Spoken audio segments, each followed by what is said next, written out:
King Charles and Queen Camilla announce shock death of much-loved companion.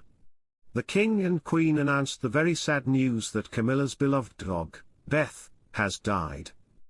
In a touching social media post shared on Monday, the palace said, "A sad farewell to Beth, the Queen's much-loved companion from at Battersea Dogs and Cats Home who brought such joy, whether on walkies, helping on official duties, or curled up by the fire." It was accompanied by a series of heartwarming photographs, showing the Queen enjoying a walk with Beth in the Highlands and meeting the late Paul O'Grady. Another snap showed the Jack Russell Terrier jumping up to nuzzle the King. And the last was a video of the pup accompanying Camilla on one of her public engagements, where she opened a new facility at the Battersea Dogs and Cats Home Old Windsor Centre in December 2020, using a sausage to unveil the plaque. Hello viewers, please remember to subscribe and click on the notifications bell icon, so you will be notified whenever we upload new cookies about the British royal family. The Queen adopted her pooches, Jack Russell Terriers Beth and Bluebell, from Battersea Dogs and Cats Home. Both dogs have accompanied Her Majesty for some of her royal engagements, and the pups even stole the show as they were pictured alongside Charles and Camilla to mark the 15th wedding anniversary in 2020. Royal fans flooded the comments with messages of condolence, with one writing, "So sorry for your loss, Your Majesty." Another added, "A loss of a pet is so hard. Sending love and good feelings." A third wrote, "Rest in peace Beth. Sending love to Her Majesty and the King." King Charles reveals what made him cry recently, "It reduced me to tears." The night before his 76th birthday, King Charles revealed at a Buckingham Palace reception that he was reduced to tears recently and Queen Camilla is apparently to blame. The King, who celebrated his birthday on November 14, said on November 13 that he was moved by the Queen's recently released documentary, Her Majesty the Queen, Behind Closed Doors, which debuted on ITV1 on November 11. At a reception celebrating the film and TV charity alongside Camilla, 77, Charles spoke with guests about the 90-minute film, which spotlights the Queen's work giving voice to domestic violence victims, a key cornerstone of her royal work. In the documentary, Camilla said she will fight to end domestic abuse until she is able to know more. Speaking with actor Damian Lewis, who also shared that he too had watched the documentary, the King said of the film, per The Telegraph, "It's very moving, isn't it? I think BAFTA, British Academy of Film and Television Arts, are interested in it." The monarch also spoke at the reception to Kerrine Burfield and Naveed Chaudhry Flatt, the director and producer of the documentary, and told them he had been moved to tears when he watched a preview in Scotland. "I am very proud of it," the King added. "It reduced me to tears." Queen Camilla with Damian Lewis during a reception to mark the centenary of the film and TV charity, at Buckingham Palace on November 13, 2024 in London, England.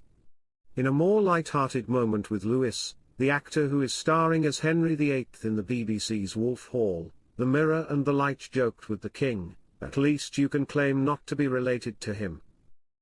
Charles, who watched Wolf Hall with Camilla, said, "You are fantastic in it. Will you please give your fellow actors my regards? They are just brilliant." Lewis was actually wrong in his teasing Charles is actually related to Henry VIII, though a distant relative of his. Though Camilla joined Charles for the reception, she didn't accompany him later in the evening to the global premiere of Gladiator II as she eases back into royal duty following a chest infection that caused her to miss Remembrance events last week. She told guests at the reception that she had felt absolutely rotten last week but was on the mend. The film and TV charity, of which the King is patron, supports the well-being of those who work behind the scenes in the industry, and is celebrating its centenary year. Prince Edward and the Duke and Duchess of Gloucester also attended the reception alongside the King and Queen, and the King took over the patronage from his late mother, Queen Elizabeth, who held the role from 1952 until her death in 2022. Elsewhere at the reception, the monarch asked actor Joseph Fiennes for recommendations on what to watch. After he was told he should tune into box sets, Charles replied, "The trouble is, there are some good ones and some not so good ones," according to the Telegraph. King Charles' explanation for not allowing Meghan Markle to travel to Balmoral on day of Queen's death. King Charles decided not to allow Meghan Markle to travel to Balmoral on the day of the late Queen's death, and it seems Princess Kate helped placate the awkward situation. According to royal author Rob Jobson, Charles told his second son Harry on the phone that Meghan should remain in London rather than accompany him to Scotland. Prince Harry had decided to travel separately from his brother and the other senior royal family members, Jobson wrote. He took a private jet to Scotland, not getting there until just before 8 p.m. Close sources said he had elected not to fly with his brother and uncles after a disagreement over Meghan not being allowed to join him.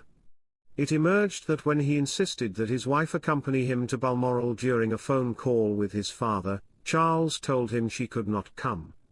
Indeed, Harry himself recalled his father's phone call in his tell-all memoir Spare, writing, "He said I was welcome at Balmoral, but he didn't want her." He started to lay out his reason, which was nonsensical and disrespectful, and I wasn't having it.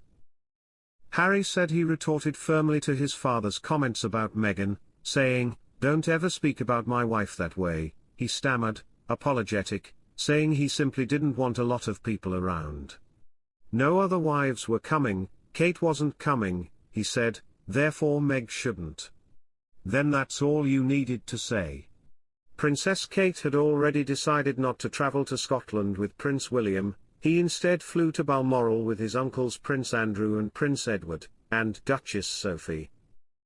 Kate's absence came as a surprise. She had forged a strong relationship with the Queen, and it was initially speculated that Charles might have played a part in her decision to stay at home. Not so, according to royal author Robert Hardman, who examined the final days of the Queen's life in his book, Charles III, New King, New Court. The Inside Story. He revealed that Kate herself made the difficult decision to stay at home to be with her three children, Prince George, Princess Charlotte, and Prince Louis. The royal youngsters had their first day at their new school, Lambrook, on September 8, and Kate thought it was important for her to be there to support them.